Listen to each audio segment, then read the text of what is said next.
স্বাগত আজকের বাংলাদেশে। আপনাদের সাথে আছে আমি খালেদ মহিউদ্দিন। তত্ত্বাবধায়ক মূল ইস্যু হলেও এর আগে হামলা মামলা গুমের প্রতিবাদে হরতাল করেছে 18 দল।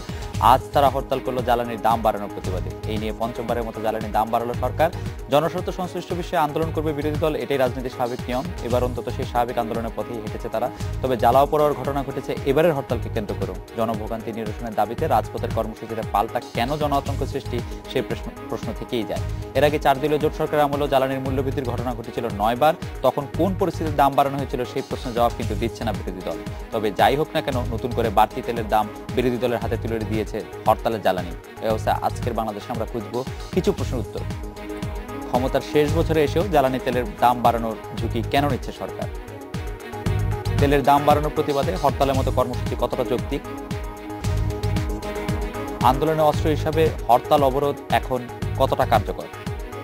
তেলের দাম বাড়ানোর কি প্রভাব পড়ছে অর্থনীতির বিভিন্ন খাতে?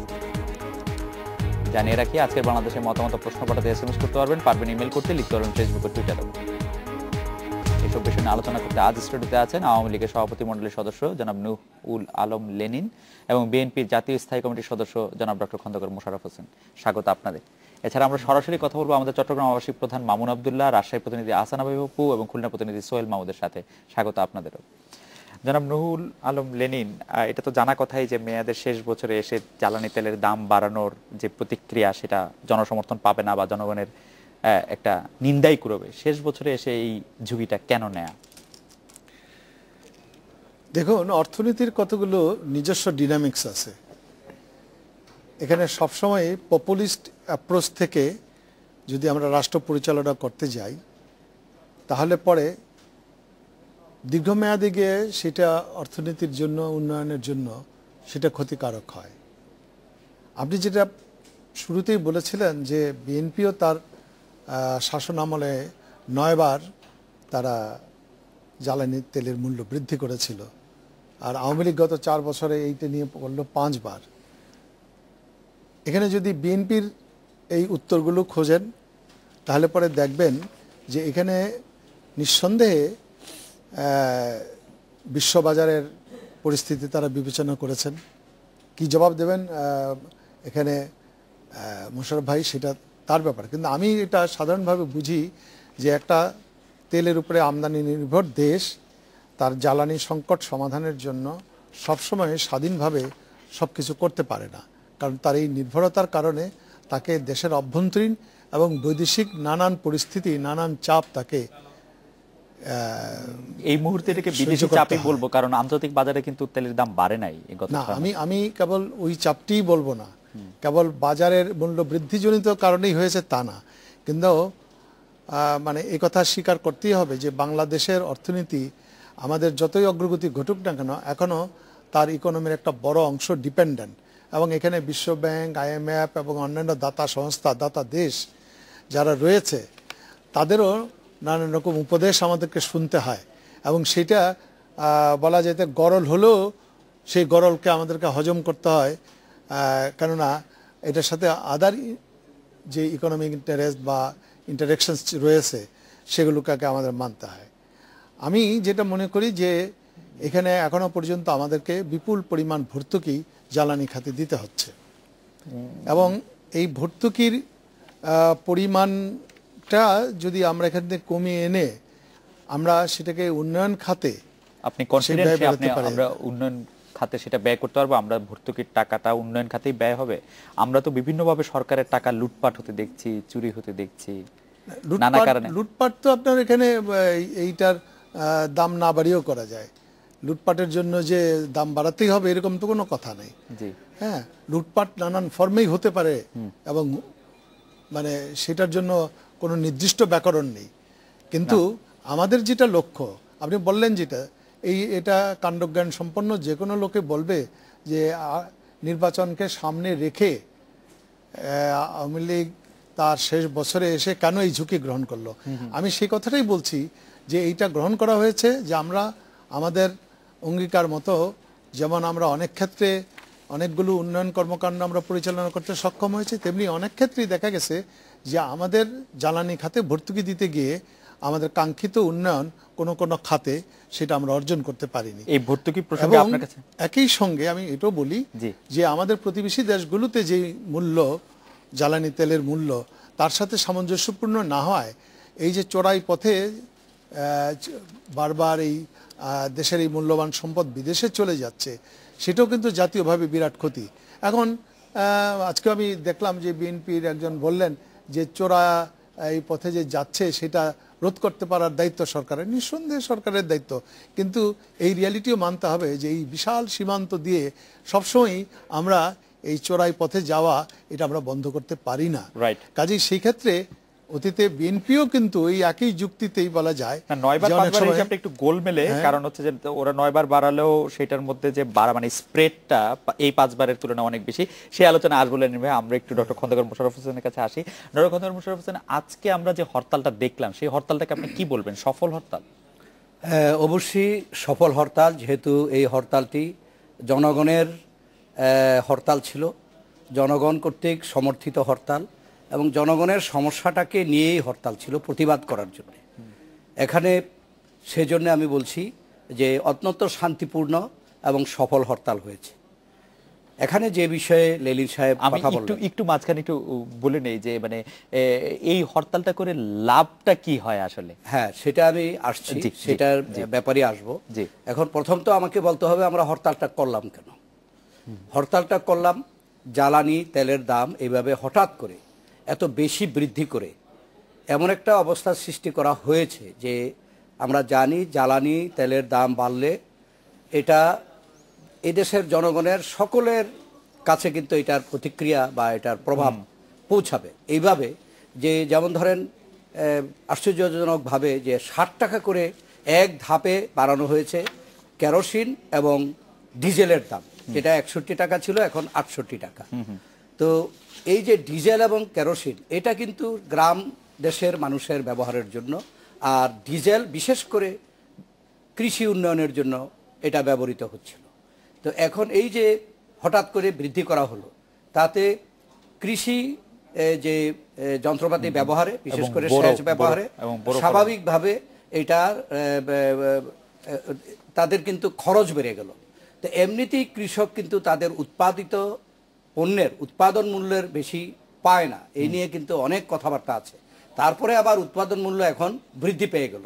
এছাড়াও এই জ্বালানি তেল বৃদ্ধির কারণে ট্রান্সপোর্টেশন, যে পরিবহনের, সর্বক্ষেত্রে পরিবহনে দাম বাড়বে। অতএব এই যে দাম বৃদ্ধিটা এটা কিন্তু একদম সাধারণ মানুষ পর্যন্ত এটাতে ক্ষতিগ্রস্ত এবং এই জন্য আমরা এই বিষয়টি অত্যন্ত গুরুত্বপূর্ণ, সেই জন্য আমরা হরতাল দিতে বাধ্য হয়েছি। আপনারা লক্ষ্য রাখবেন যে আমরা যে গত 4 বছর সরকারের বিরুদ্ধে আন্দোলন করেছি, আমরা কিন্তু হরতালের মতো কর্মসূচি আমরা পরিহার করার চেষ্টা করেছি এবং এই যে হরতালটি আমরা বাধ্য হয়ে দিয়েছি। আপনারা জানেন যে আমরা নির্দলীয় নিরপেক্ষ সরকারের আদায়ের জন্য আন্দোলনে আছি। এই জানুয়ারি মাসে কিন্তু কোনো এই ধরনের হরতালের মতো কর্মসূচি ছিল না, কিন্তু বাধ্য হয়েছি আমরা এই জ্বালানি তেল বৃদ্ধির জন্য। আরেকটি কথা লেলিন সাহেব বলেছেন যে বিএনপি ক্ষমতা থাকার সময়ও এতবার বৃদ্ধি করেছে, কিন্তু আমি যদি একটু আমাদের জনগণের জন্য বা আপনাদের কনজামশনের জন্য বলতে পারি যে আমরা 6 বারে 7 বারে কত থেকে কত বৃদ্ধি করেছি, আর এই সরকার কি করেছে। যেমন আপনি ডিজেল দেখেন, আমাদের সরকারের যে সময় 2006 সেপ্টেম্বরে অক্টোবরে আমরা যখন ক্ষমতা ছেড়ে আসি তখন কিন্তু এটা 33 টাকা ছিল ডিজেল, এটা এখন 68 টাকা হয়েছে।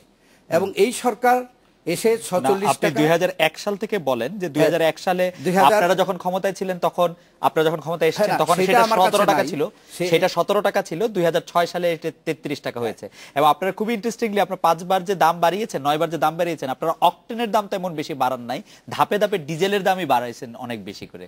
আমি আপনাকে পুরো হিসাবটা দিতে পারি আপনি যদি সময় থাকে। এখন যেটা দাঁড়িয়েছে যে ডিজেল যেখানে 33 টাকা ছিল এখন 68 টাকা। আপনারা 17 টাকা পেয়েছিলেন, আপনারা 33 টাকা করেছি। তারপরে কিন্তু ওই সময়টা আপনি যদি যেই সরকার যে কথাটা বলেছে যে আন্তর্জাতিকভাবে তেলের দাম বেড়েছে, এটা কিন্তু এখন সঠিক নয়, বরং আন্তর্জাতিকভাবে এখন তেলের দাম কম। আন্তর্জাতিকভাবে তেলের দাম গত বছরের থেকেও কম। ভর্তুকি সমন্বয়ের কথা বলেছেন, কিন্তু ভর্তুকির ব্যাপারটা যদি আসেন, আমি প্রথম কথা হচ্ছে যে সরকার যে কারণ দেখিয়েছিল যে আন্তর্জাতিক দামের সাথে এটা সমন্বয় করতে হয়। আন্তর্জাতিক দাম আরও কমেছে। আমরা যে সময় ক্ষমতায় ছিলাম, যে সময় 33 টাকা ছিল, তার থেকেও কিন্তু এখন একই সময় বা আরও একটু কম। এখানে আন্তর্জাতিক কারণে তেলের দাম বাড়ানো হয়নি, বাড়ানো হয়েছে এখানে ভর্তুকি কমানোর জন্য। এখানেই আমার প্রশ্ন। কিন্তু এখানে লেনিন ভাই যে কথাটি বলছিলেন যে আইএমএফ যে $1 বিলিয়ন সেটাই আসছে, ভর্তুকি আমাদের কেন এত বেড়ে গেল? ভর্তুকি আগেও আমরা এই কৃষিকে ভর্তুকি দেওয়ার জন্য আমরা 200-300 কোটি টাকা বছরে ভর্তুকি দিতাম এই কেরোসিন বা এবং ডিজেলে, কিন্তু এখন সেই ভর্তুকি 20,000 টাকার দিকে চলে যাচ্ছে। সেই জন্য আজকে আইএমএফ কেন বলছে যে এই ভর্তুকি এত দিতে হচ্ছে যে আর আমাদের ইকোনমিতে এটা সম্ভব না, অতএব দাম বাড়াতে হবে। এখন আমার প্রশ্ন হচ্ছে, এই যে ভর্তুকিটা বাড়লো কেন? ভর্তুকিটা বাড়লো এই সরকার যেহেতু একটি ভুল সিদ্ধান্ত নিয়েছিল, সেটা হলো কুইক রেন্টাল। এবং কুইক রেন্টাল ভুল সিদ্ধান্ত নিয়ে আবার সেই কুইক রেন্টাল নিয়ে কোনো কথা বলা যাবে না, সেজন্য পার্লামেন্টে ইন্ডেমনিটি দিয়েছে, পার্লামেন্টে দায় মুক্তি দিয়েছে। দায় মুক্তি দেওয়াতে আজকে এই আমাদের এই অবস্থা হয়েছে। বিদ্যুৎ কেন বাড়লো? বিদ্যুৎ যেখানে আগে উৎপাদন মূল্য ছিল 3 টাকার নিচে, সেখানে 6 টাকা 70 পয়সা বিদ্যুতের উৎপাদন মূল্য হয়েছে কুইক রেন্টালের কারণে। কিন্তু বিদ্যুতের চাহিদা যে জ্যামিতিক হারে বাড়লো, সেটা কিভাবে অ্যাড্রেস করতো সরকার? তার কাছে কি আর কোনো উপায় ছিল? কিন্তু এই সরকারের যে এই কুইক রেন্টাল স্থাপন করাটাই মূল ভুল হিসাবে, এই কুইক রেন্টালের খেসারত হিসাবে আজকে বিদ্যুতের মূল্য জনগণকে 3 গুণ আজকে তাদের পকেট থেকে দিতে হচ্ছে। এবং এই কুইক রেন্টালের কারণেই কিন্তু আজকে আমাদের এই জ্বালানি তেলে আমাদের যে ভর্তুকিটা বেড়ে গেছে, এবং ভর্তুকির যেহেতু সেখানে ডিজেল এবং ফার্নেস অয়েল অনেক হারে ব্যবহৃত হচ্ছে ওই কুইক রেন্টাল। কিন্তু মজার ব্যাপার হচ্ছে যে এবার দাম বাড়ানোর ক্ষেত্রে কিন্তু ফার্নেস অয়েলের দাম বাড়ে নাই। ফার্নেস অয়েলের দাম বাড়ে নাই, কিন্তু ডিজেলের দাম বেড়েছে, এবং ডিজেলই বেশিরভাগ ব্যবহার হয় এখন কুইক রেন্টালে। এবং এই কুইক রেন্টালের কারণে আমাদের এই যে জ্বালানিতে যে অস্বাভাবিক যে ভর্তুকিটা, এটা কিন্তু কুইক রেন্টালের কারণে, এটা সরকার অস্বীকার করতে পারবে না। এবং সে কারণেই আমি মনে করি যে এই সরকারের ভুল সিদ্ধান্তের কারণে আজকে ভর্তুকির মাত্রাটা এত বৃদ্ধি পেয়েছে, যার জন্য আইএমএফ বলতে বাধ্য হয়েছে যে আপনারা ভর্তুকি কমানোর জন্য তেলের দাম বাড়ান।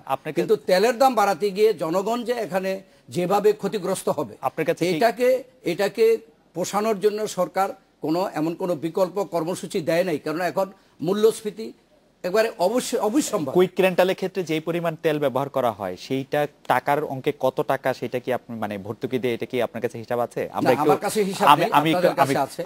আমি একটু পরে আবার আপনার কাছে আসছি। আপনি লেনিন ভাই, আপনি বলছিলেন যে সরকার অনেক ক্ষেত্রেই জনপ্রিয় সিদ্ধান্ত নিতে পারে না, কারণ সরকারকে অর্থনৈতিক বিবেচনা করতে হয়। কিন্তু অর্থনৈতিক বিবেচনায় সরকার যেটি বলে আসছিল যে বিভিন্ন ধরনের জ্বালানির সর্বোত্তম ব্যবহার নিশ্চিত করবো, সেই ক্ষেত্রে তো সরকার সম্পূর্ণভাবে ব্যর্থ হয়েছে, যেমন কয়লা তোলার ক্ষেত্রে বা কয়লার ব্যবহার নিশ্চিত করার ক্ষেত্রে। এই দিকটা কি আপনারা চিন্তা করেছেন? সম্পূর্ণভাবে ব্যর্থ হয়েছে সেটা, বা জনগণের কাছে প্রিয় থাকার জন্যই কয়লা? আমি আপনাকে বলবো যে কয়লা উত্তোলন নিয়ে একটা বিতর্ক আমাদের দেশে এখানে আছে। এটা আপনারা সেই বিতর্কটা কি অর্থনৈতিক না রাজনৈতিক?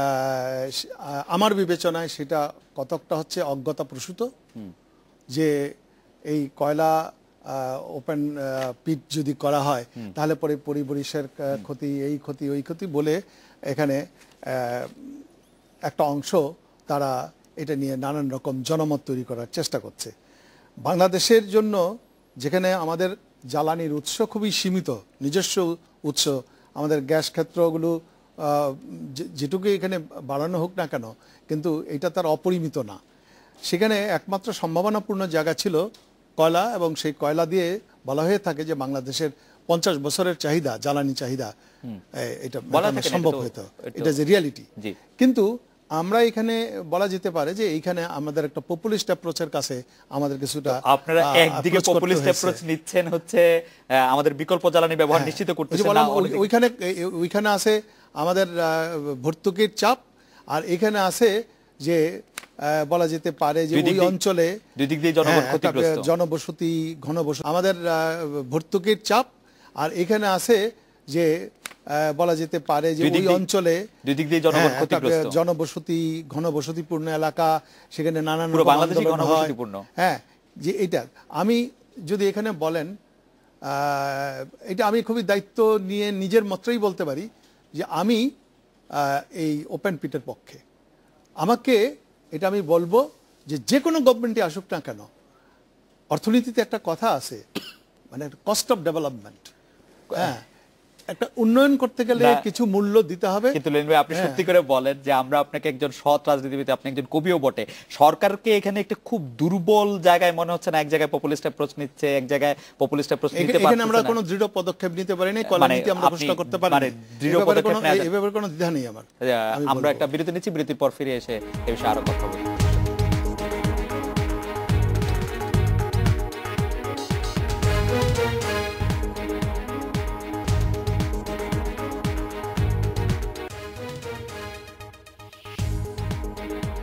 আজকের বাংলা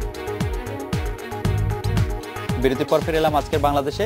এই পর্যায়ে আমরা কথা বলবো আমাদের চট্টগ্রামের আবাসিক প্রধান জনাব মামুন আব্দুল্লাহর সাথে। জনাব মামুন আব্দুল্লাহ, আপনি এতক্ষণ আমাদের প্যানেলিস্টদের শুনছিলেন, আপনার কাছে কি মনে হয় এবং আপনি চট্টগ্রামের মানুষের কথা একটু আমাদেরকে জানান। আজকের হরতালকে কি চট্টগ্রামের জনগণ যৌক্তিক মনে করেছে এবং মনে করেছে যে এই সময় জ্বালানি তেলের দাম বাড়ানো উচিত হয়নি? জনাব মামুন আব্দুল্লাহ।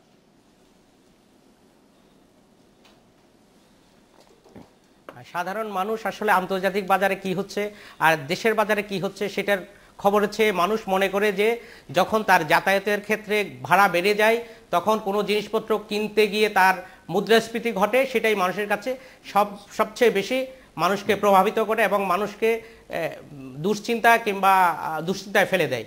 তো আপনি যেটা বলছিলেন, হরতাল হচ্ছে, মানুষ দেখতে পাচ্ছে হরতাল, মানুষ আস্তে আস্তে হরতাল বিমুখ হচ্ছে, এটা সবাই জানে। আমরা যেমন জানি, রাজনৈতিক দলের নেতারাও জানেন, তারা নিজেরাও মনে করেন যে এই হরতাল দিয়ে হয়তো তাৎক্ষণিক সুফল পাওয়া যাবে না, কিন্তু ক্রমাগত হরতালে হয়তো সরকারকে দুর্বল করা যাবে। আর একটা বিষয়, আপনি যেটা আজকে মূল আলোচনার বিষয়, যে জ্বালানি তেল, এই সেক্টরে গত 15 বছর ধরে কাজ করার অভিজ্ঞতা আমার আছে। তো আমি জানি আমরা যে জ্বালানি তেল যে কিভাবে ইম্পোর্ট করতে হয়, মূলত সবাই বলেছেন এবং আপনারাও জানেন যে পুরোটাই 100% আমাদের ইম্পোর্ট করতে হয় এবং এটা সাধারণত দুটো ফরম্যাটে আমরা ইম্পোর্ট করি।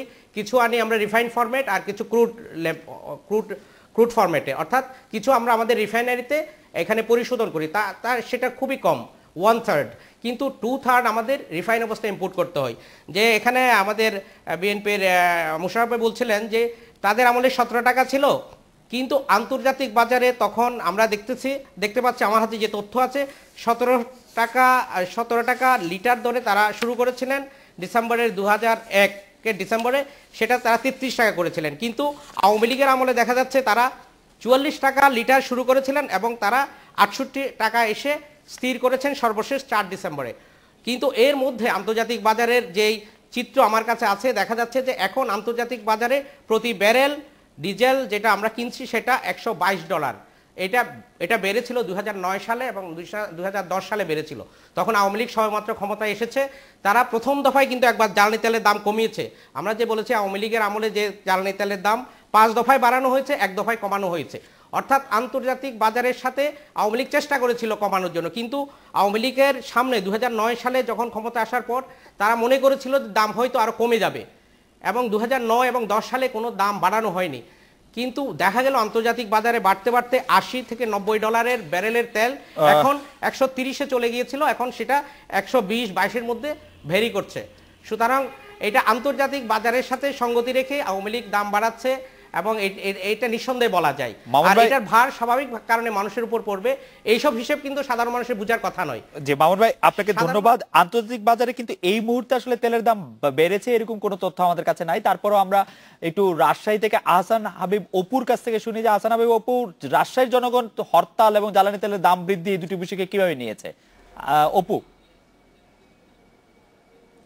হ্যাঁ, আসলে এই যে তেলের দাম বৃদ্ধির যে বিষয়টি, সেটির প্রভাব রাজশাহী অঞ্চলে বেশ প্রকট পড়ার কথা, কারণ কৃষি প্রধান এই এলাকা।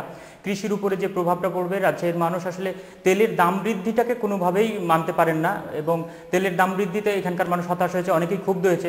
তবে এর পাশাপাশি যে বিষয়টি, যে তেলের দাম বৃদ্ধির কারণে যে হরতাল, সেটি কিন্তু হরতালের ওইভাবে প্রভাবটা পড়েনি। আমরা যেটা দেখেছি, আজকে বিভিন্ন জনের সাথে কথা বলেছি, যে আজকের হরতালটা আসলে বিরোধী দলের হরতাল হিসাবে বিবেচিত হয়েছে। এখানে কোন ইস্যুতে আসলে বিরোধী দল হরতাল করছে এই বিষয়টি অনেকটাই উড়ে যাওয়ার মতো অবস্থা, অনেকের কাছেই সেই বিষয়টি আলোচনায় আসেনি। তবে সাধারণ মানুষের যেটি বক্তব্য, আমি অনেকের সাথেই কথা বলে যেটা জানতে পেরেছি, যে তেলের দাম বাড়াটাকে তার বিরোধিতা করতেছে, সেই সাথে যেটি করতেছে যে হরতালে এসে কি এটার কোনো প্রভাব আসলেও পড়বে কিনা, হরতালের বিরোধী দল কি হরতাল দিয়ে দিয়ে এই দাম কমানোর মতো কোনো কর্মসূচি দিতে পারবে কিনা। অপু আপনাকে ধন্যবাদ। আমরা একটু খুলনার অবস্থা শুনবো সোহেল মাহমুদের কাছে। সোহেল মাহমুদ, তেলের দাম বৃদ্ধি এবং এর প্রতিবাদে হরতাল, এই দুটি ইস্যু নিয়ে খুলনার মানুষ কি ভাবছেন?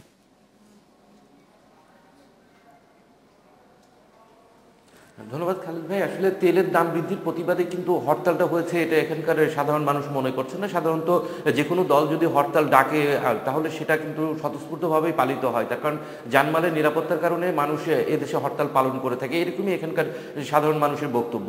আর তেলের দাম বৃদ্ধির প্রতিবাদে যে হরতাল হয়েছে সেটা আমরা মনে করছি না। আমরা এখানকার বেশ কিছু মানুষের সঙ্গে কথা বলেছি এবং এখানকার কৃষিজীবীদের সঙ্গে আমি কথা বলেছি। তো গত যে রোপা আমল ছিল সেখানে প্রতিমণ ধান উৎপাদনে খরচ হয়েছিল 680 টাকা এবং বর্তমানে বাজারে বিক্রি হচ্ছে 500 টাকা।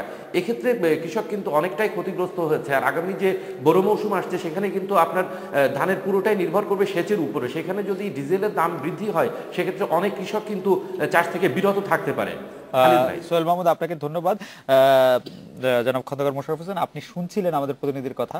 আমাদের দর্শকদের মধ্যে অনেকেই যে প্রশ্নটা করেছেন সেই প্রশ্নটা অনেকটা হচ্ছে এরকম যে গভর্নমেন্ট ডিজেল ইউজ করে 23টা কুইক রেন্টাল প্ল্যান্টের মধ্যে 5টার মধ্যে, এটা একজন স্পেসিফিক প্রশ্ন করেছেন ফারুক, বিএনপির সময় কেন বিদ্যুৎ উৎপাদনের মানে চেষ্টাটা নেওয়া হয়নি চাহিদা বৃদ্ধির গুণনীয়কটা মাথায় রেখে? এই প্রশ্ন অনেকে না, এটা এখানে যদি এমনি ঢালাওভাবে বলা হয় এটা সঠিক হবে না। আমি আমাদের যে জোট সরকারের ক্ষমতায় থাকার সময়ে আমরা বিদ্যুৎ উৎপাদন কত করেছি এবং এরপরে বিদ্যুৎ উৎপাদনের জন্য যে প্ল্যানগুলো আমরা স্থাপনের জন্য পরিকল্পনা গ্রহণ করেছিলাম, 111-এর সরকার এসে সেগুলো বন্ধ করে দিয়েছিল। আমরা গ্যাস যে সকল ক্ষেত্র আমাদের গ্যাস আবিষ্কৃত আছে এবং উৎপাদনে আছে সে সকল তিনটি গ্যাস ক্ষেত্র থেকে আমরা আরও গ্যাস উৎপাদনের জন্য যে যন্ত্রপাতি বসানোর কথা সেটার ব্যাপারে পদক্ষেপ গ্রহণ করেছিলাম, কিন্তু 111-এর পরে সরকার এসে ঢালাওভাবে যেহেতু আমরা পদক্ষেপ গ্রহণ করেছিলাম সেগুলো বন্ধ করে দিয়েছিল। তাই আমাদের কথা হলো যে আমরা গ্যাস ভিত্তিক বিদ্যুৎ উৎপাদনের জন্যে বিদ্যুৎ উৎপাদন এবং একই সাথে গ্যাস উৎপাদন বৃদ্ধি না করলে কিন্তু বিদ্যুৎ উৎপাদন বাল্ক যে বিদ্যুৎ উৎপাদন সেটা সম্ভব হয় না। সে ব্যাপারে আমরা পদক্ষেপ গ্রহণ করেছিলাম, কিন্তু সেটা বাস্তবায়িত হয়নি এবং 111-এর পরে সরকার এসে বন্ধ করে দিয়েছে। আমার কাছে স্ট্যাটিস্টিক্স এখানে নিয়ে আসতে পারিনি, আমি যদি জানতাম তা আনতাম। তো আমরা পদক্ষেপ গ্রহণ করেছিলাম, কিন্তু এখানে যেটা আমরা দেখেছি যে এই সরকার গত 4 বছরে যে বাল্ক প্রোডাকশনের জন্যে যে আমাদের যে বিদ্যুৎ কেন্দ্রগুলো আছে, অনেক বিদ্যুৎ কেন্দ্র আছে যেগুলো কিছু মেরামত এবং রিহ্যাবিলিটেশন করা হলে বিদ্যুৎ পেতে পারে, কিন্তু সেগুলো কিন্তু কাজ করা হয়নি। ডিপেন্ডেন্সি হয়ে গেল এই সরকারে আসার পরে যে কুইক রেন্টাল দিয়ে সেই গ্যাপটা পূরণ করবে। এই যে কুইক রেন্টাল দিয়ে গ্যাপটা পূরণ করবে, আমার বিবেচনায় এই কুইক রেন্টাল দিয়ে গ্যাপটা পূরণ করার যে উদ্দেশ্য, সেই যে তাদের লক্ষ্য, সেই লক্ষ্যটা অর্জন করতে গিয়ে অন্যদিকে গ্যাস উৎপাদন বৃদ্ধি এবং বাল্ক প্রোডাকশনের জন্য যে আমাদের জেনারেশন প্ল্যান্টগুলো আছে সেগুলো মেরামত এবং নতুন প্ল্যান্ট স্থাপনের ব্যাপারে এই সরকার মনোনিবেশ করেন নাই। আর আজকে শেষ দিকে এসে এই কুইক রেন্টালে ভর্তুকি দিতে গিয়ে আজকে ওভারঅল জ্বালানিতে ভর্তুকির পরিমাণ অনেক হয়ে যাওয়ায় আজকে IMF-এর চাপে এই মূল্য বৃদ্ধি করতে হলো। এবং মূল্য বৃদ্ধিতে আপনারা শুনেছেন সারা বাংলাদেশের মানুষের কথা, যে মূল্য বৃদ্ধিতে কৃষক থেকে শুরু করে আমাদের প্রত্যেকটা পণ্যের উপরে এটার প্রভাব ফেলবে এবং এটা দাম বৃদ্ধি হবে। আবার অন্যদিকে কৃষকরা যেখানে একটা খুলনা থেকে বলল যে তারা কৃষি পণ্যের দাম সেই মতো পাচ্ছে না, সেই জায়গায় আরও যদি কৃষি উৎপাদনে যদি এই ডিজেল ব্যবহার, যেটা যে স্বাভাবিকভাবে বড়োতে সম্পূর্ণ ডিজেল ব্যবহারের উপরে নির্ভর করে আমাদের যে সেচগুলো, সেখানে যদি সেচ দেওয়ার ব্যাপারে মূল্য বৃদ্ধি হয়ে যায়, তো কেউ যদি অনেকে যদি আজকে এই যে চাউলের ধানের দাম তারা পাচ্ছে না, তাতে যদি তারা যদি চাষাবাদ বন্ধ করে দেয় বা কমে যায় চাষ, তখন কিন্তু আমাদের দেশে যে খাদ্যের অভাবটা হবে তখন কিন্তু আবার সরকার ওই খাদ্য অভাবের জন্য অভাবটা পূরণকরণের জন্য যে আমাদের প্রয়োজনীয় অর্থ প্রয়োজন, তখন কিন্তু আবার ওই জায়গায় আটকে যাবে। এখানে মূল্যস্ফীতি যে হবে এটা সম্পর্কে নিঃসন্দেহে বলা যায়। এই বিষয়টা যদি আপনি একটু অ্যাড্রেস করতেন। প্রথমত দুইটা জিনিস উনি প্রথম থেকে যেটি বলে আসছিলেন যে কুইক রেন্টালের ব্যাপারটা আমাদের অর্থনীতির উপর বিরাট বোঝা একটা চাপিয়ে দিয়েছে, মানে এটা ভুল। আর দ্বিতীয় হচ্ছে যে এখনকার এই তেলের দাম বৃদ্ধির ফলে যদি আমন বা যেটা বড় বড় হ্যাঁ, বড় আমি আমি দুটো বলছি এখানে মোশাররফ ভাইয়ের সাথে আমি দুটো তথ্যের ব্যাপারে এখানে বলবো যে ওনারা যেটা বলেছেন যে আমরা ওনাদের আমলে পদক্ষেপ তারা নিয়েছিলেন গ্যাস বা বিদ্যুৎ উৎপাদন বৃদ্ধির জন্য, কিন্তু তার কোনো পরিসংখ্যান কিন্তু সেটা বলে না। কারণ বাস্তবে টঙ্গীতে 90 মেগাওয়াটের এই চীনা সাহায্যে যে বিদ্যুৎ কেন্দ্রটি চালু করা হয়েছিল, এটা চালু করার পরেই এটা বন্ধ হয়ে যায়। এরপরে ওনাদের ওখানে 1 মেগাওয়াটে 90 মেগাওয়াটের এই চীনা সাহায্যে যে বিদ্যুৎ কেন্দ্রটি চালু করা হয়েছিল, এটা চালু করার পরেই এটা বন্ধ হয়ে যায়। এরপরে ওনাদের ওখানে 1 মেগাওয়াটের নতুন কোনো বিদ্যুৎ আমাদের জাতীয় গ্রিডে সংযোজিত হয়নি। গ্যাস ক্ষেত্রগুলোরও কোনো ইমপ্রুভমেন্ট হয় না, একটা মাত্র রিগ ছিল, তারা কোনো নতুন রিগ আনে নাই, নতুন যে গ্যাস ক্ষেত্র সেটা কিন্তু আবিষ্কার করা হয়নি। 2009 সালে আমাদের সরকার যখন ক্ষমতা গ্রহণ করে তখন আমাদের দৈনিক উৎপাদন ছিল 1750 মিলিয়ন ঘনফুট গ্যাস, এবং এখন সেটা দাঁড়িয়েছে 2250 মিলিয়ন ঘনফুটে। আমরা আরও 28টা নতুন গ্যাসকূপ খনন আমরা করেছি, এবং তার মধ্যে আমরা 1900 বর্গ কিলোমিটারে 3D সিসমিক জরিপ এক্ষেত্রে আমাদের পরিচালিত হয়েছে। 5টা নতুন কয়লা খনিও আবিষ্কৃত হয়েছে, এবং এই যে কাজগুলো হচ্ছে তাতে করে আমাদের সম্ভাবনাপূর্ণ যেই গ্যাসের জায়গায়, প্রাকৃতিক গ্যাসের জায়গায়, সেটাও কিন্তু এখন পর্যন্ত আমরা পরিপূর্ণভাবে ব্যবহার করতে পারছি না। তবে এটা ক্রমাগতই কিন্তু পরিস্থিতির উন্নতি হচ্ছে, এবং আপনি নিশ্চয়ই লক্ষ্য করবেন, আমি তো বললামই যে 1750 থেকে এটা 2250 মিলিয়ন ঘনফুটে এটা উন্নীত হয়েছে। জি, কিন্তু আপনি কি একটি জিনিস খেয়াল করেছেন যে বর্তমানে গ্যাসের চাহিদা দৈনিক প্রায় হচ্ছে 500 কোটি ঘনফুট, সেই 300 কোটি ঘনফুট, সেই 300 কোটি ঘনফুটে আমাদের ঘাটতি হচ্ছে 50 কোটি ঘনফুট। এবং আমার ধারণা যে এই ঘাটতিও আরো বাড়তে থাকবে, কারণ মানুষের চাহিদা বাড়ছে। আপনারা 2010 সাল থেকে গ্যাসের সংযোগ দেওয়া বন্ধ রেখেছেন, তারপরেও ঘাটতি 50 কোটি ঘনফুটই রয়ে গেছে। হ্যাঁ, এবং ইতিমধ্যে আবার আমরা মানে এটা মজার বিষয় না যে 50 কোটি ঘনফুট আপনার ঘাটতি আছে। তারপর আপনি লক্ষ্য করবেন যে ইতিমধ্যে আমাদের সিদ্ধান্তের ফলে আমরা অগ্রাধিকারের ভিত্তিতে শিল্পে কিন্তু দিচ্ছি, গৃহস্থালী গ্যাস সংযোগ দেওয়া হয়নি। আমরা অনেকগুলো বড় বড় শিল্প কলকারখানাতে যেখানে বন্ধ ছিল সেখানে আমরা এখন গ্যাস সংযোগ দিচ্ছি, এবং কিছুটা হচ্ছে যে আপনার উত্তরাঞ্চলের মানুষ যারা নিজেদেরকে নিগৃহীত মনে করে, বঞ্চিত মনে করে, সেখানেও কিন্তু গ্যাসের সঞ্চালন বাড়ানো হয়েছে। আমি তারপর আমি বলবো যে এইটা ইট ইজ নট এনাফ, এটা আরো বাড়াতে হবে, এবং আমাদের এই নিজস্ব যে উৎস, যেটা আমি বললাম যে কয়লা বা অন্য কোনো বিকল্প উৎসগুলো, সেগুলো বাড়াতে হবে, এবং সেটা সৌর বিদ্যুৎ হতে পারে, সেটা অন্য করার চেষ্টা করা হতে পারে। আমরা রূপগঞ্জ নিয়ে রাশিয়ার সাথে চুক্তি আমাদের হয়েছে, এবং শীঘ্রই আগামী 13 তারিখে সম্ভবত মাননীয় প্রধানমন্ত্রী রাশিয়া যাচ্ছেন। আমি আপনাকে ছোট দুইটা তথ্য দিয়ে আমরা একটু বিরতিতে চলে যেতে হবে। Titas gas transmission and distribution company এটা জরিপ করেছিল, সেই জরিপের তথ্য অনুযায়ী তাদের তিতাসের বিতরণ এলাকায় শিল্পে যে পরিমাণ গ্যাসের অপচয় হচ্ছে তা সারা দেশের আবাসিক গ্রাহকদের মোট ব্যবহারের সমান। আমরা এই যেটাকে সুন্দর করে তারা অপচয় বলছে, আমরা সাধারণত সংবাদপত্রের মানে অশ্লীল ভাষা সেটাকে আমরা চুরি বলতে চাই আর কি। যে এই সম্পর্কে আপনারা একটু মানে দৃষ্টি আকর্ষণ করবো এবং শুনবো। আমরা একটা বিরতি নিচ্ছি এই পর্যায়ে, বিরতির পর ফিরে এসে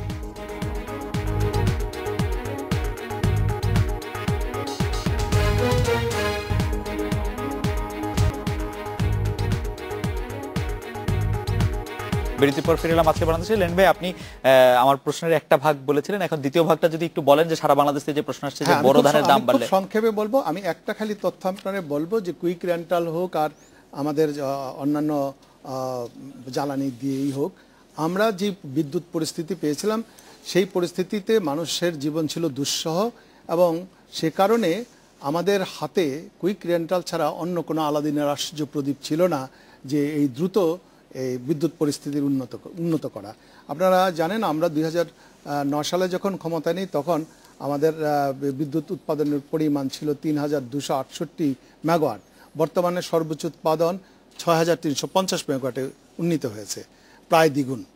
এবং এর মধ্যে কুইক রেন্টালে এবং পিকিং পাওয়ার মিলে 1300 মেগাওয়াটের মতো, 1300-1350 মেগাওয়াটের মতো হয়। এটা যে সবসময় চলে তা না, কখনো কখনো জ্বালানির তেলের কারণে কিছু বন্ধও রাখা হয়।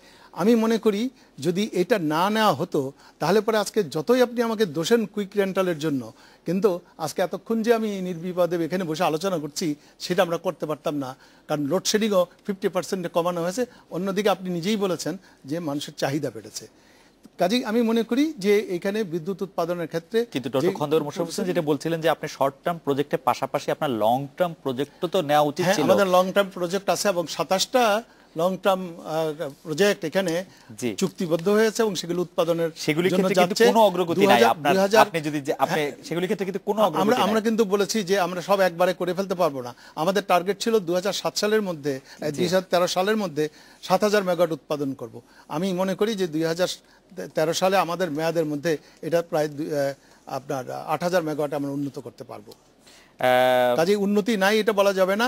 বিদ্যুৎ সংকটকে সহনীয় পর্যায়ে আমরা এনেছি এবং এটা অন্য ইকোনমিক এফেক্ট। আমি আপনাকে অন্য আরেকটি, আর আপনি যেটা বলেছেন না দিয়ে পারতেছেন, সরকার গ্যাস খাতের চাহিদা বৃদ্ধির যে পূর্বাভাস প্রণয়ন করেছিল সেই অনুযায়ী চলতি অর্থ বছরে মানে 2012-13-তে 1061.5 BCF গ্যাস তার করার কথা। 2013-14 সালে চাহিদা হওয়ার কথা 1222.4 BCF, কিন্তু এই বর্ধিত চাহিদার পরিকল্পনা অনুযায়ী মানে এই 2012 সালের মধ্যে কিন্তু সেইটা পূরণ করতে পারে নাই। 13-14 মধ্যে যে পূরণ করতে পারবে সেটার কোনো লক্ষণ নাই আসলে।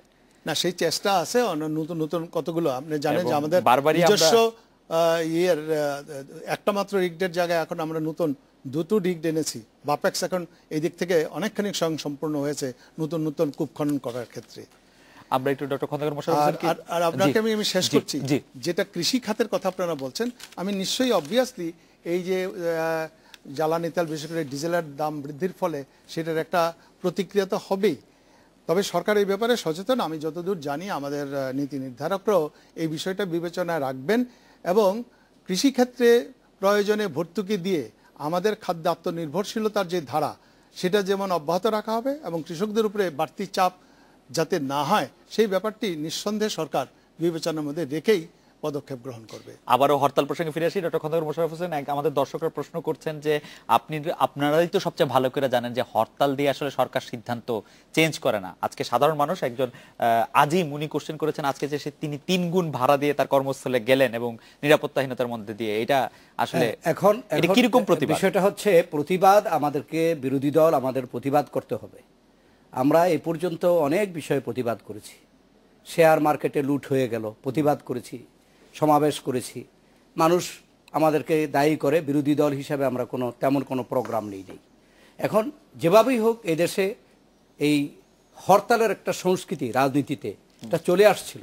আমরা যখন 91 থেকে 96 ক্ষমতায় ছিলাম তখন আওয়ামী লীগ 173 দিন হরতাল করেছিল। আমরা যখন 96 থেকে 2001 ক্ষমতায় ছিলাম তখন 133 দিন করেছিল। আমরা গত 4 বছরে আমরা হয়তো 15-16টা হরতাল করেছি। এখন আজকে যে হরতালটা আমরা করলাম, মানুষের মধ্যে এটাও আছে, আমাকে বিবিসি থেকে জিজ্ঞেস করা হয়েছে যে আপনারা যে অতীতে যে কর্মসূচি দিয়েছেন, এই একটা মাত্র কর্মসূচি আপনারা দিলেন যে এই মানুষের দুর্দশা বা দুর্ভোগের জন্যে একটা কর্মসূচি দিলেন। অর্থাৎ আমরা যে এর আগে যে কত প্রতিবাদ সভা করেছি প্রত্যেকটা ইস্যুতে, এগুলো কিন্তু মানুষ কর্মসূচি মনে করে না। এটা একটা সংস্কৃতি, আমি বললাম যে এটা খুব ভালো সংস্কৃতি না, রাজনৈতিক সংস্কৃতি। তাই এখানে হরতাল দিয়ে আজকে হয়তো কিছু মানুষের যে দুর্ভোগ হলো, কমপক্ষে সরকারের কাছে এই মেসেজটা যে এদেশের জনগণ এই জ্বালানি তেল বৃদ্ধিটা পছন্দ করে নাই, মানুষ সমালোচনা করছে, এটার প্রতিবাদ করছে এবং আবার যদি তারা বিদ্যুতের দাম বাড়ানোর চিন্তা ভাবনা করছে, কমপক্ষে সরকারের যদি বোধোদয় হয় যে বিদ্যুৎই বলেন আর গ্যাসই বলেন, এই জ্বালানি দুটোই একই জায়গায় গিয়ে প্রতিক্রিয়া হয়। অতএব আমাদের এই প্রতিবাদ যদি একটি গণতান্ত্রিক সরকার হয় তো প্রতিবাদটা অবশ্যই তারা হিসাবে নেবে। আর যদি গণতান্ত্রিক সরকার না হয়, এমনকি একটা যদি গণতান্ত্রিক সরকার হয়, একটা মানববন্ধন হলেও এটার সম্বন্ধে 173টা হরতাল করেছিল 91 থেকে 96 সালের মধ্যে, তার কি প্রতিক্রিয়া আপনাদের হয়েছিল?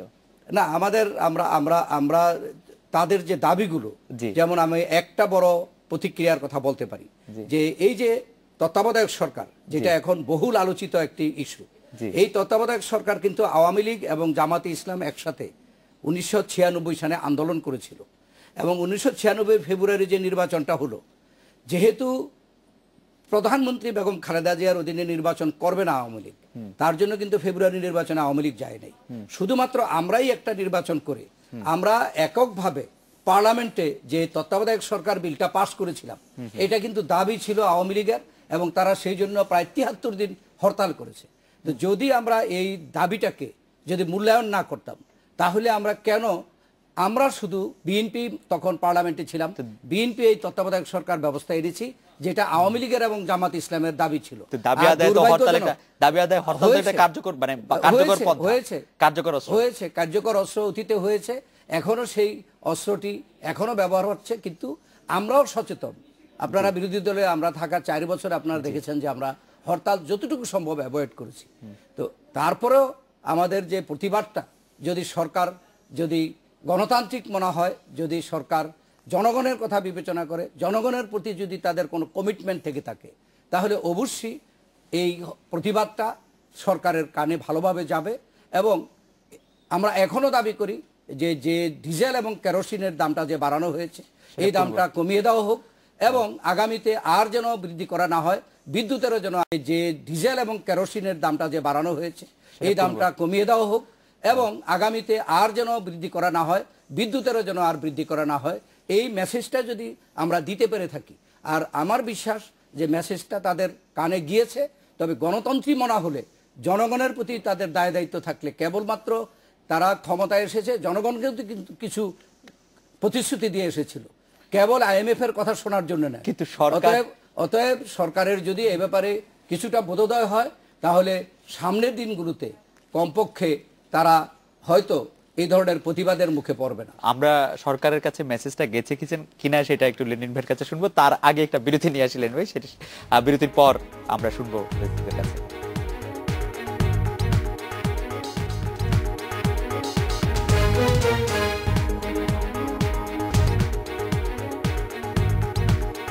বিরতির পর ফিরে এলাম আজকের বাংলাদেশে। জনাব খন্দকার মোশাররফ হোসেনের জবাবে যদি একটু বলতেন লেন ভাই বিরতির আগে। না, আমি বলবো যে সরকারের কানে যাবে কি যাবে না, এটা বিরোধী দলের কাছ থেকে আওয়ামী লীগকে শিখতে হবে না। কারণ আওয়ামী লীগ 2/3 মেজরিটি নিয়ে ক্ষমতা এসছে জনগণের ভোটে, জনগণের অনুভূতিকে তারা মূল্য দেয়।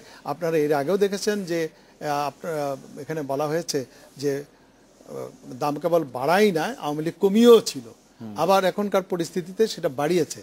হ্যাঁ, আমরা এটা পর্যালোচনা করব, সেটা বিএনপির হরতাল দিয়ে নয়, সেটা আমরা সামগ্রিক অর্থনীতিতে তার ইম্প্যাক্ট কি দাঁড়াচ্ছে, মানুষের কি ভাবনা, এটা যেহেতু প্রশ্নগুলো উঠছে, আওয়ামী লীগ জনগণের সমালোচনা হোক, আলোচনা হোক, পরামর্শ হোক, কোনোটাকে ইগনোর করে না। আমরা এটা বিবেচনায় রাখি এবং যদি এর মধ্যে কোনো উত্তম প্রস্তাব আসে, যদি এটার মধ্যে দিয়ে দেখা যায় যে বৃহত্তর জনগোষ্ঠীর লাভ হয়, যাতে আমাদের অর্থনীতির চাকা সচল থাকে, সেরকম হলে নিশ্চয়ই সরকার অনেক বিষয়ে অতীতেও যেমন কনসিডার করেছে, এখানেও কনসিডার করতে পারে, এটা কোনো প্রবলেম না। মানে আওয়ামী লীগ সরকার অনেক বেশি রেসপন্সিভ। আমরা কিন্তু খুব বড় উদাহরণ আপনারা দেখেছেন, অনেক বিষয় সরকার মানুষের গণপ্রতিক্রিয়া, জনমতের প্রতি তারা সাড়া দিয়েছে। এখানে শ্রীনগর এলাকাতে করতে গিয়েছিলাম আমরা, এই বিমানবন্দর করার, মানুষ সেখানে রিয়েক্ট করেছে। আমরা মাননীয় প্রধানমন্ত্রী মানুষের রিয়াকশনকে মূল্য দিয়েছেন। কাজেই ওনারা যদি দেখা যেত আজকে যে এই যে হরতাল সম্পর্কে যে প্রতিক্রিয়া বললেন, মানুষের প্রতিক্রিয়া তো তেল বৃদ্ধির জন্য হয়। তত্ত্বাবধায়ক সরকার নিয়ে আপনারা মনে করেন না যে জনগণ আমি তত্ত্বাবধায়ক সরকার মনে করি যে তত্ত্বাবধায়ক সরকার নট এট অল ইস্যু। আসলে এই মুহূর্তে যুদ্ধাপরাধীদের বাঁচানোটাই হচ্ছে প্রধান ব্যাপার, রাজনীতিটা ওইখানে। না হলে তত্ত্বাবধায়ক সরকার ইস্যুতে আন্দোলন করার জন্য ওনাদের হাতে আরো যথেষ্ট সময় এখনো কিন্তু আছে। সরকারের মেয়াদ 5 বছর পর্যন্ত, তার আরো 1 বছর রয়েছে। এই পার্টিকুলার সময়টা বেছে নিয়েছেন এই জন্য যে যাতে করে সরকারকে এই যুদ্ধাপরাধীদেরকে বাঁচানো যায় এবং আন্দোলনটাকে সেই দিকে থেকে ডাইভার্ট করা যায়। আর আমি থার্ড যে কথাটা বলবো সেটা হচ্ছে তত্ত্বাবধায়ক সরকারের প্রশ্নটি, অর্থাৎ একটা ক্রেডিবল সকল দলের অংশগ্রহণে একটা নির্দলীয় নির্বাচন অনুষ্ঠানের বিষয়টি, এটা নিয়ে তর্ক বিতর্ক আলোচনা আছে, এটাকে আমরা কেউ ইগনোর করতে পারি না। সেই জন্য বারবার বলা হচ্ছে পার্লামেন্ট আসেন, সেখানে বসে আপনাদের সুনির্দিষ্ট প্রস্তাব কি সেটা দেন, সেটা আমরা আলোচনা করি। আমাদের প্রধানমন্ত্রী একটা নিজেও কিন্তু একটা প্রস্তাব টেবল করে রেখেছেন যে নির্বাচিত একটা সকল দলের অংশগ্রহণেও আরেকটা তত্ত্বাবধায়ক সরকার, সেটা যাই নাম দেন না কেন, অন্তর্বর্তী সরকার একটা হতে পারে, সেটা নিয়ে আলোচনা হতে পারে। কাজেই তত্ত্বাবধায়ক সরকারের রূপটি কি হবে সেটা নিয়ে আলোচনা হচ্ছে একমাত্র পথ। এবং সর্বশেষ কথা আমি যেটা বলবো এই বিষয়ে, আমি মনে করি বাংলাদেশে আর যাই হোক না কেন আওয়ামী লীগ কোনো 15ই ফেব্রুয়ারির মতো ভোটারবিহীন নির্বাচন করতে যাবে না। একটা সকল দলের অংশগ্রহণে একটা মানে বিএনপি কে ছাড়া আওয়ামী লীগ ইলেকশন করবে না। আমি তো এটা বললাম, খালি বিএনপি নয়, সকল দলের অংশগ্রহণে একটি গ্রহণযোগ্য ক্রেডিবল ইলেকশন, সেই দিকেই বাংলাদেশ যাবে আলটিমেটলি। এবং সেই ব্যাপারে নিশ্চয়ই আমরা আশা করি যে বিরোধী দলের সাথে অন্যান্য সকলের সাথে ঐক্যমতের ভিত্তিতেই এই ব্যাপারে আমরা অগ্রসর হতে পারব। আমি আশা করি যে লেলিন সাহেবের এই যে মন্তব্য, এটা পুরো আওয়ামী লীগের নেতৃত্ব এটা বিশ্বাস করেন। কেননা এদেশে কিন্তু এককভাবে নির্বাচনে যাওয়ার অভিজ্ঞতা আছে। হোসেন মোহাম্মদ এরশাদও 88 সালে নির্বাচনে গিয়েছিল, 90 সনে কিন্তু অত্যন্ত দারুণভাবে তাদের পতন হয়েছে। আমরাও স্বীকার করি যে আমরাও 96-তে এককভাবে ইলেকশন করেছিলাম একতরফা, সেটাও কিন্তু বেশি দিন টিকে নাই। অর্থাৎ এখানে একতরফা নির্বাচন হলে এটা দেশের জন্য মঙ্গলজনক হবে না, টিকবে না। সেজন্যই আমরা এত আগে থেকে আন্দোলন করছি। আমার প্রশ্ন তাহলে লেলিন সাহেবের কাছে যে ওনারা তাহলে এত আগে তত্ত্বাবধায়ক সরকার বাতিল করলেন কেন? 1 বছর আগেই বাতিল করা কি প্রয়োজন হলো? ওনারা তো এই বছরে এসে বাতিল করতে পারতাম, তাইলে এই বছরই আমরা শুধু তত্ত্বাবধায়ক সরকারের পক্ষে আন্দোলন শুরু করতাম। ওনাদের কোনো প্রয়োজন ছিল না এত আগে বাতিল করা। বাতিল করার পরে থেকেই আমরা কিন্তু চাচ্ছি যে এই তত্ত্বাবধায়ক সরকার